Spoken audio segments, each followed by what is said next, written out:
고린도전서 7장 25절에서 40절 말씀입니다. 처녀에 대하여는 내가 주께 받은 계명이 없으되 주의 가르침을 받아서 충성스러운 자가 된 내가 의견을 말하노니 내 생각에는 이것이 좋으니 곧 임박한 환난으로 말미암아 사람이 그냥 지내는 것이 좋으니라. 내가 아내에게 매었느냐 노이기를 구하지 말고 아내에게 노였느냐 아내를 구하지 말라.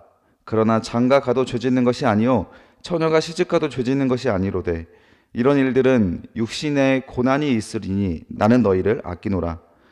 형제들아 내가 이 말을 하노니 그때가 단축하여진 고로 이후로부터 안에 있는 자들은 없는 자 같이 하며 우는 자들은 울지 않은 자 같이 하며 기쁜 자들은 기쁘지 않은 자 같이 하며 매매하는 자들은 없는 자 같이 하며 세상 물건을 쓰는 자들은 다 쓰지 못하는 자 같이 하라. 이 세상의 외형은 지나감이니라. 너희가 염려 없기를 원하노라. 장가가지 않은 자는 주의 일을 염려하여 어찌하여야 주를 기쁘시게 할까 하되 장가간 자는 세상 일을 염려하여 어찌하여야 아내를 기쁘게 할까 하여 마음이 갈라지며 시집가지 않은 자와 처녀는 주의 일을 염려하여 몸과 영을 다 거룩하게 하려 하되 시집간 자는 세상 일을 염려하여 어찌하여야 남편을 기쁘게 할까 하느니라. 내가 이것을 말함은 너희의 유익을 위함이요 너희에게 올무를 놓으려 함이 아니니 오직 너희로 하여금 이치에 합당하게 하여 흐트러짐이 없이 주를 섬기게 하려 함이라. 그러므로 만일 누가 자기의 약혼녀에 대한 행동이 합당하지 못한 줄로 생각할 때에 그 약혼녀의 혼기도 지나고 그같이 할 필요가 있거든 원하는 대로 하라. 그것은 죄짓는 것이 아니니 그들로 결혼하게 하라. 그러나 그가 마음을 정하고 또 부득이 한 일도 없고 자기 뜻대로 할 권리가 있어서 그 약혼녀를 그대로 두기로 하여도 잘하는 것이니라. 그러므로 결혼하는 자도 잘하거니와 결혼하지 아니하는 자는 더 잘하는 것이니라. 아내는 그 남편이 살아있는 동안에 매어 있다가 남편이 죽으면 자유로워 자기 뜻대로 시집갈 것이나 주 안에서만 할 것이니라. 그러나 내 뜻에는 그냥 지내는 것이 더욱 복이 있으리로다. 나도 또한 하나님의 영을 받은 줄로 생각하노라. 아멘. 네, 오늘 하나님의 말씀 고린도전서 7장 25, 30, 40절 말씀으로 주를 기쁘시게 하려는 거룩한 고민, 주를 기쁘시게 하려는 거룩한 고민이라는 제목으로 주의 말씀을 증거하도록 하겠습니다. 오늘 바울이 결혼에 대한 자신의 생각을 말을 합니다. 지난 시간에는 이혼에 대해서, 결혼 중에서 특히 이혼하는 문제에 대해서 좀 자기의 생각과 주님의 명령을 섞어서 이렇게 가르쳤다면, 강하게 또 권면을 했다면, 오늘은 결혼할지 말지에 대한 문제를 가지고 또 고민을 하고 있는 것입니다. 자, 이 바울이 분명히 우리가 이야기를 할 때 25절에 보니까 처녀에 대하여 내가 주께 받은 계명이 없다. 주님께서는 이 결혼을 하라 마라 이 문제에 대해서 그렇게 크게 언급하지 않았습니다. 그래서 주의 자위하심을 받아서 충성스러운 자가 된 내가, 그러니까 주님의 사명과 영을 받은 내가 의견을 말하노니, 그래서 바울이 지금 자신이 하는 말의 권위를 주님의 말씀에서 한 단계 낮춰서 자신의 의견으로 말하는 거예요. 사실 이 성경 안에는 바울의 말도 있고 제자들의 말도 있고 예수님의 말씀도 있고 하나님의 말씀도 있고 심지어 사탄의 대사도 있습니다. 그리고 주님을 알지 못하는 자들의 비판도 있고 하나님을 알지도 못하면서 하나님의 이름을 가지고 하는 자들의 망령된 언어도 있습니다. 성경에 있는 모든 말들이 다 하나님의 말씀, 하나님의 대사다 이렇게 말하면 곤란하고, 전체가 다 하나님이 주신 말씀이다라고는 이해하지만, 그 권위는 이해하지만 그 대사는 인간의 생각도 있다라는 것을 우리가 유념하면서 읽어야 하는데, 그러면 이거 하나님 말씀으로 이해하지 않고 사람의 말로 이해해야 됩니까? 그렇지 않습니다. 성경의 권위는 하나님의 말씀의 권위예요. 그래서 그 말씀을 잘 해석해서 잘 적용해야지, 사탄의 말을 하나님의 말로 이해하면 안 되잖아요. 사탄의 대사도 있고 하나님을 알지 못하는 사람 대사도 있고, 또 여기서 바울이 주님이 아니기 때문에, 하지만 자기의 의견을 이렇게 말할 때 어떤 의도로 말하는지에 대해서 자신의 그 의견이라고 하는 부분들을 정확하게 말하고, 뒤에 가서 우리 방금 읽었던 부분의 맨 마지막에 보면 주님의 영이 내게 와서 내가 그의 지혜로 이렇게 말하거나 나도 그렇게 독신으로 살고 있다라고 하는 부분들을 강조하고 끝마치는 겁니다. 무슨 말인지 이해가 되십니까? 따라서 이 지금 결혼을 해야 되는 문제가 고린도 교회에서 이슈가 됐기 때문에 지금 바울이 이런 말을 하는 거지, 결혼하지 말라, 그 바울이 지금 뭐 결정하는 문제가 아니에요. 성도들은 창조의 질서에 따라서 결혼을 해야 합니다. 더 나아가서 불신결혼이 아니라 신결혼을 해야 돼요. 교회 안에서 믿음의 가정을 만들어 가야 합니다. 그러나 이 바울이 지금 그것을 거절하는 것이 아니라, 당시에는 네로 황제, 도미티아누스 황제가 기독교를 굉장히 장기간 동안에 핍박하고 박해를 하면서 당시의 초대교회 사람들은 이제 임박한 종말을 기다렸어요. 곧 있으면 예수님께서 다시 오시고 이 세상은 끝나는구나 라고 생각을 했습니다. 그때 예수님도 비슷한 말씀을 하셨던 것처럼 마지막 날에 잉태한 여인, 임신한 여인들에게 화가 있을지어다 라고 말을 했어요. 그래서 그날이 굉장히 고통스러운 날이기 때문에 임산부들이 얼마나 힘들겠습니까? 그래서 그때는 아이를 갖고 있는 것이 오히려 참 저주스러운 일이 될 것이다라고 할 만큼 이 마지막 날의 고통을 강조하셨고, 그것은 요한계시록에도 보니까 성도들은 이미 하늘로 휴거가 되어 있는 상태에서 오는 마지막 7 대접 심판이 있었죠. 7 인과 7 나팔은 그대로 성도들도 함께 고난을 겪어야 했지만 7 대접 나팔에서는 성도들은 휴거되었는데, 그 대접 재앙이 너무 끔찍하고 인류의 마지막 임박한 종말의 심판이라고 했지 않습니까? 그때에는 성도들에게는 주는 말씀은 아니라는 거예요. 근데 바울이 지금 여기서 하는 말이 정말 임박한 종말이 다가오는 것 같은데, 지금 이런 상황에서 정확하게 하나님의 때가 언제인지 분별되지 않은 이 시점에서 너희들이 결혼하지 않는 것도 나을 수도 있다라고 하는 말을 지금 해주고 있는 겁니다. 그 부분에 대해서 이해하면서 봐야 되는데, 가장 중요한 것, 오늘 말씀 제목이에요. 주님을 기쁘시게 하려는 거룩한 고민에서 나오고 있는 바울의 말이라는 거예요. 자, 주님을 기쁘시게 하는 것이 무엇일까요? 그것이 무엇인지 각자 여러분들의 인생에서 적용을 해야 돼요. 제가 여러분들의 인생을 하나님께서 기뻐하시는 일이라고 하면서 어떤 직업이든 어떤 가정 환경이든 일일이 다 적용해 줄 수는 없습니다. 물론 신방을 하면서 제가 힌트를 줄 수는 있겠지만, 결국 내가 어떻게 주님을 기쁘시게 해야 되는지는 내가 고민을 해야 돼요. 하지만 대전제는 있습니다.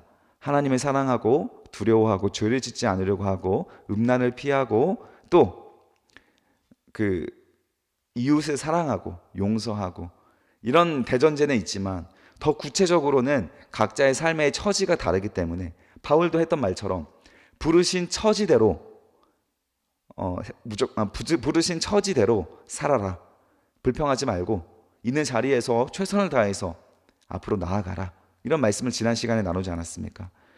그래서 각자의 처지의 놓임에 따라서 어떻게 하나님을 기쁘시게 할 수 있는지를 고민하는 것, 이게 바로 거룩한 고민입니다.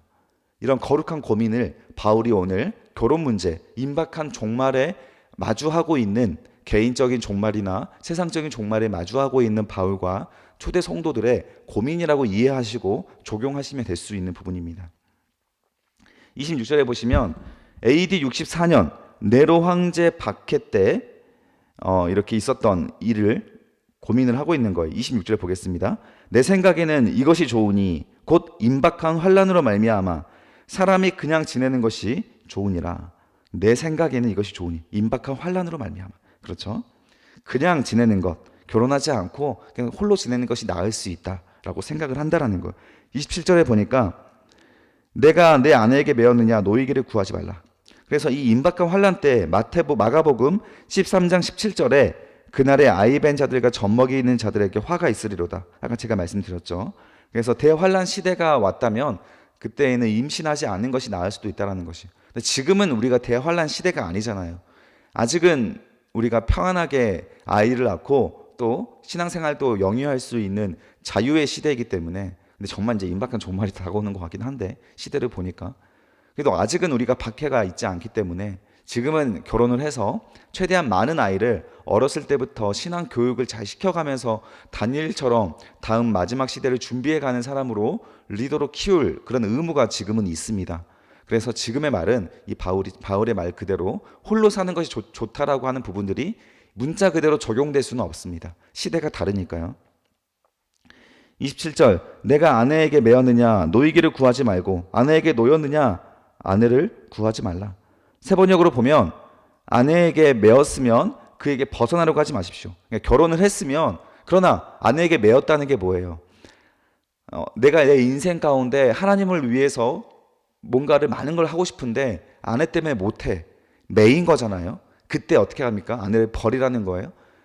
그것을 벗어나려고 하지 말라는 거예요. 그냥 있는 대로 지내라는 겁니다. 지난 시간의 말씀과 똑같죠. 부르신 처지대로 그냥 행해라. 살아라. 그리고 아내에게 놓였으면 아내를 얻으려고 하지 말라. 놓였다는 것은 이혼을 했다는 것이죠. 그래서 이혼할 수 있는 경우가 있었습니다. 내가 신앙생활을 하고 싶고 신앙생활을 하려고 하는데 아내가 또는 혹은 남편이 그것을 싫어서 나에게 이혼 통보를 하면 그때는 이혼할 수 있어요. 내가 상대방은 그래도 살고 싶은데 내가 상대방이 영적이지 않아서 이혼하고 싶다? 이혼 못합니다. 그때에는 상대방이 원하면 그냥 살아줘야 돼요. 그게 부르신 처지입니다. 십자가입니다. 십자가. 그래서 그 사람을 구원하기 위해서 최선을 다해서 기도하고 평생을 거쳐 이 한 영혼을 구원하기 위해 노력을 해줘야 되는 것이 성도의 마땅한 사명이다라고 바울이 이 주님의 명령을 가지고 와서 그거는 예수님의 권위로 말을 했어요. 예수님도 이혼은 금지했기 때문에. 따라서 만약에 아내가 내가 영적인 존재라서 내가 싫어서 나를 버렸다면 어떻게 합니까? 다시 새 아내를 얻으려고 새 남편을 얻으려고 하지 마십시오. 그냥 지내십시오라는 거예요. 28절에 보면 그러나 장가 가도 죄지는 것이 아니요 처녀가 시집가도 죄지는 것이 아니로되 이런 이들은 육신의 고난이 있으리니 나는 너희를 아낀다. 그러나 장가 가도 여기서는 이제 남자가 첫 결혼이라고 하는 부분들의 장가가 아니죠. 그래서 앞에랑 연결이 된다면 그렇게 영적인 부분으로 내가 아내에게 놓여서 그 이혼을 당해서 혼자가 됐다면 장가 가도 뭐래요? 죄 짓는 것이 아니래요. 그땐 재혼해도 되는 것으로 이해도 할 수 있습니다. 그러나 처녀가 시집가도 죄 짓는 것이 아니요. 여기서는 좀 관점이 다릅니다.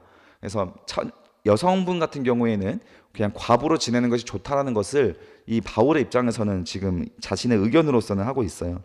그러나 이유가 있습니다. 육신의 고난이 있으리니 라고 하는 거예요.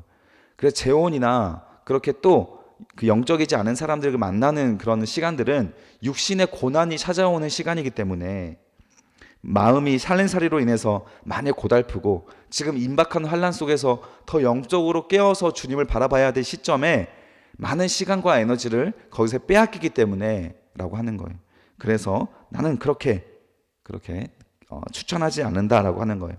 29절에 보면 형제들아 내가 이 말을 하노니 그때가 단축하여진 고로 이후로부터 안에 있는 자들은 없는 자 같이 하며 자 26 그때라고 하는 것은 환난과 박해를 말하는 거예요. 임박한 종말이요. 정말 이제 이때가 단축하여졌대요. 바울이 느끼는 초대교회가 느끼는 그런 종말의 시점이 정말 가까이 온 거죠. 그렇게 목숨을 걸고 예수를 믿는다라고 하면 사형 집행이 되고 사자밥이 되고 가죽이 벗겨서 죽고 끓는 물에 넣어서 끓여 죽이고 화형시켜 죽이고 이런 끔찍한 그런 박해가 있는 그 시점에 다가오고 있습니다. 점점 그 시점 가운데서 아내가 차라리 결혼하지 않고 홀로 신앙을 유지하며 순교하는 것이 낫다라고 하는 것을 지금 우리가 그 시대 상을 이해하면서 봐야 되는 부분이에요. 30절에 보면 우는 자들은 울지 않은 자 같이 하며 기쁜 자들은 기쁜 자 같이 아는 자 같이 하며 매매하는 자들은 없는 자 같이 하며 세상 물건을 쓰는 자들은 다 쓰지 못하는 자 같이 하라. 이 세상의 외형은 지나갔다. 그래서 자신을 지키고 정결하게 그래서 이 세속적이지 않게 최대한 주님 오실 날을 준비하며 지금 이 시간을 기다려라라고 하는 관점에서 결혼을 이야기하는 거예요.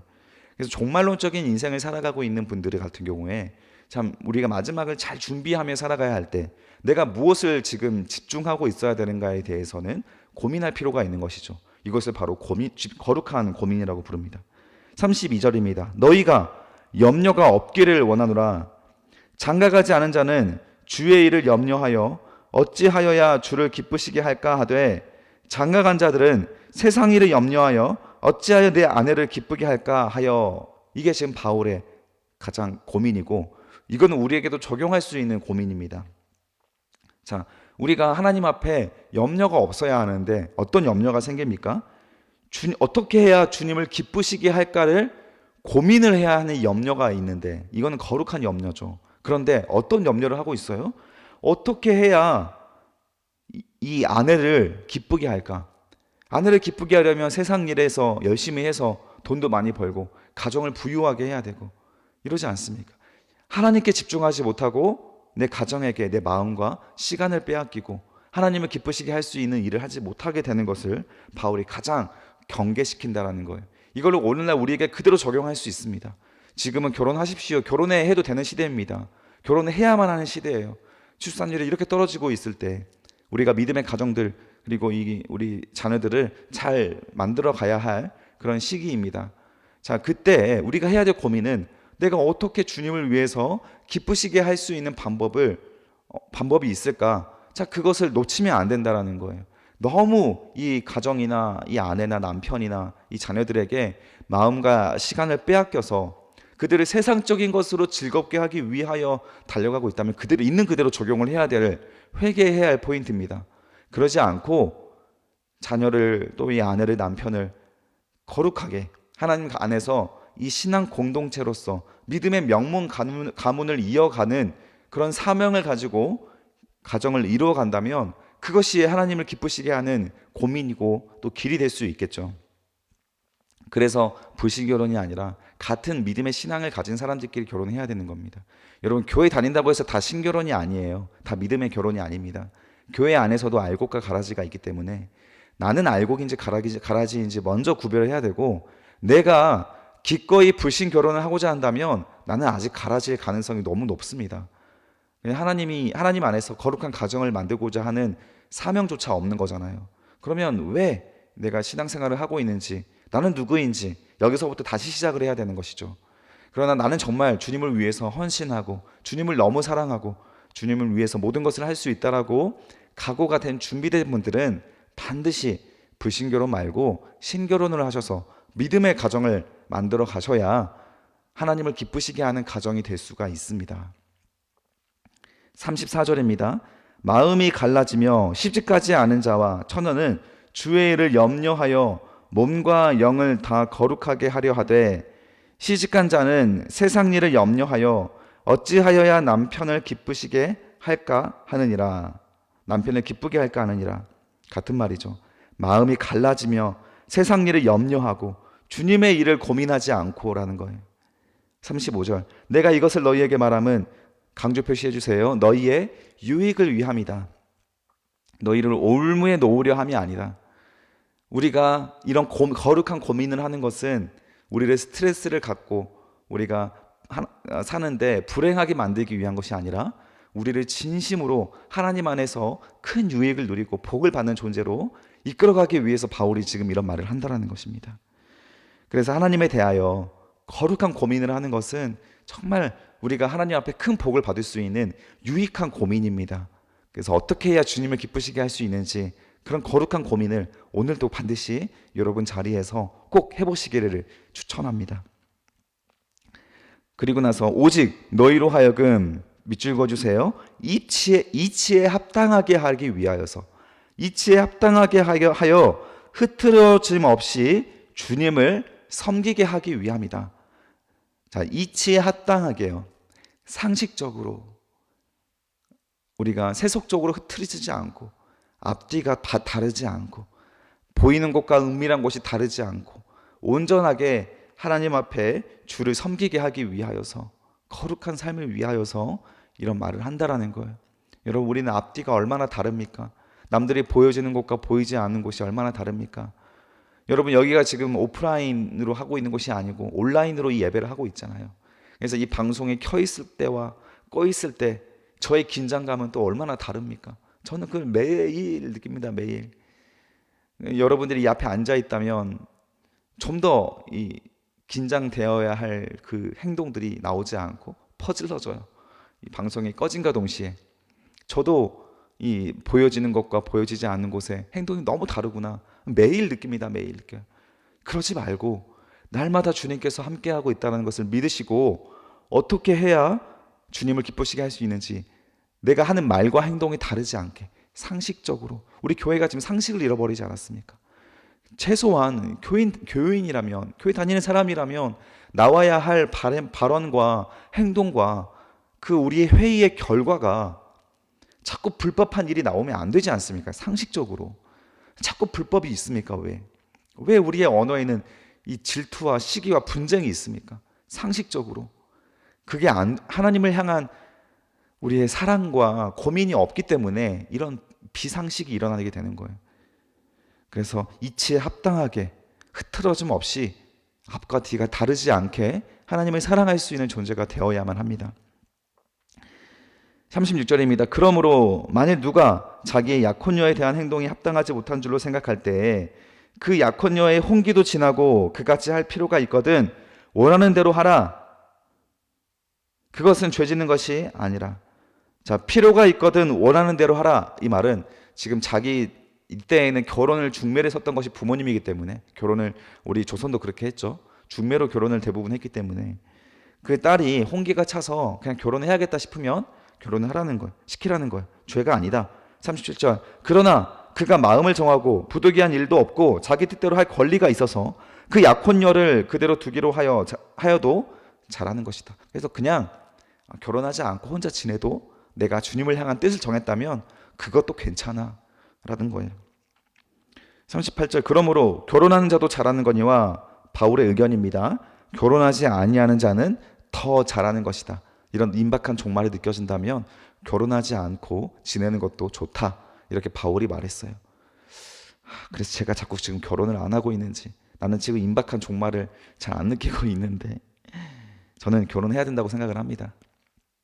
39절입니다. 아내는 그 남편이 살아있는 동안에 매어 있다가 남편이 죽으면 자유로워 자기 뜻대로 시집갈 것이나, 밑줄 그어주세요, 주 안에서만 할 것이다.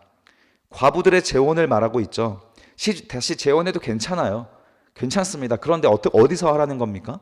주 안에서, 하나님 안에서, 같은 성도 안에서 하나님을 기쁘시게 하는 충분한 고민을 통해서, 기도를 통해서 하나님을 영광을 위하여, 거룩한 가정을 위하여 어떻게 자녀를 기를지, 어떤 남편을 만날지, 이전에는 세속적인 만남을 했다면, 그래서 불신결혼을 했다면 회개하고 이제는 믿음을 위한, 믿음의 가정을 만들기 위하여서 재혼을 해라. 괜찮다, 그 말입니다. 40절. 그러나 내 뜻에는, 바울의 뜻에는 그냥 지내는 것이 더욱 복이 있으리로다.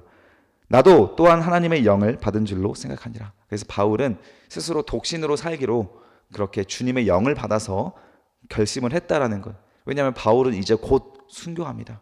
바울도 그걸 알고 있고요. 얼마 지나지 않아서 이제 종말을, 자기는 개인적인 종말을 맞이할 것을 바울은 알고 있기 때문에 이렇게 결단을 내렸습니다. 그래서 우리도 어떤 삶을 살 것인가를 결정하셔야 되는 거예요. 선교적인 삶을 살아가기 위해서 지금도 선교사님들 해외 나가서 사시는 분들 중에 결혼하지 않고 독신으로 사시는 분들 굉장히 많습니다.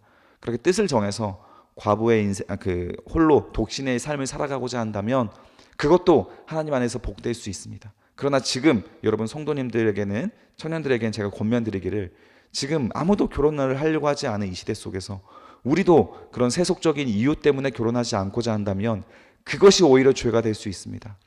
창조의 질서를 지금은 회복하고 자녀를 많이 낳아서 다음 세대에게 영적인 교육을 해야 하는 것이 지금 우리들의 사명인 것처럼 저는 그렇게 판단이 내려집니다.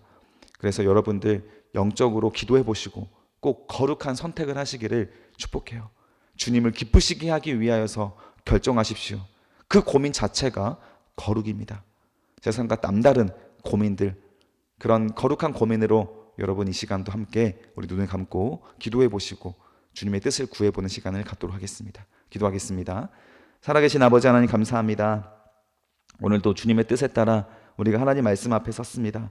하나님, 이 말씀 앞에 우리가 부끄럽지 않게 해주시고 하나님의 뜻에 따라 잘 순종하며 살아갈 수 있도록 하나님, 우리의 인생 가운데 함께하여 주시옵소서.